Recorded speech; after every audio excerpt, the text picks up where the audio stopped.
শিরোনাম: আজহারুল ইসলামের মৃত্যুদণ্ড বাতিল, মুক্তির পথে জামায়াত নেতা।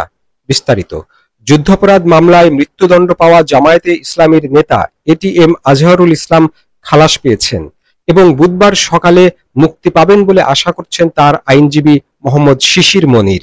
ফেসবুকে এক পোস্টে শিশির মনির জানান, আজহারুল ইসলাম বর্তমানে বাংলাদেশ মেডিকেল বিশ্ববিদ্যালয় হাসপাতালের কার্ডিয়াক ব্লকে চিকিৎসাধীন।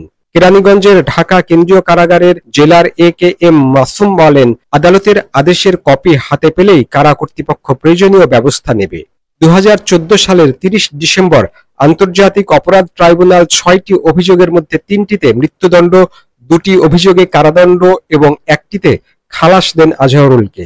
আপিল বিভাগ 2019 সালের 31 অক্টোবর মৃত্যুদণ্ড বহাল রাখলেও ওই বছরের 19 জুলাই তিনি রিভিউ আবেদন করেন।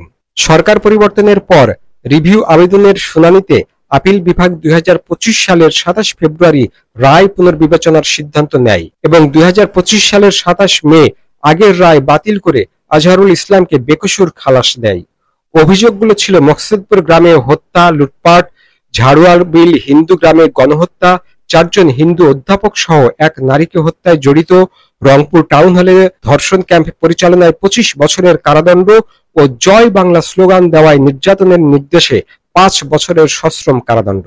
প্রধান বিচারপতি সৈয়দ রেফাত আহমেদের নেতৃত্বে 7 বিচারপতির বেঞ্চ খালাসের সংক্ষিপ্ত রায় দেন। আদালত জানায়, অন্য কোনো মামলা না থাকলে আজহারকে অবিলম্বে মুক্তি দিতে হবে। সংক্ষিপ্ত আদেশ আন্তর্জাতিক অপরাধ ট্রাইব্যুনাল হয়ে কারাগারে পৌঁছালেই মুক্তি সম্ভব হবে।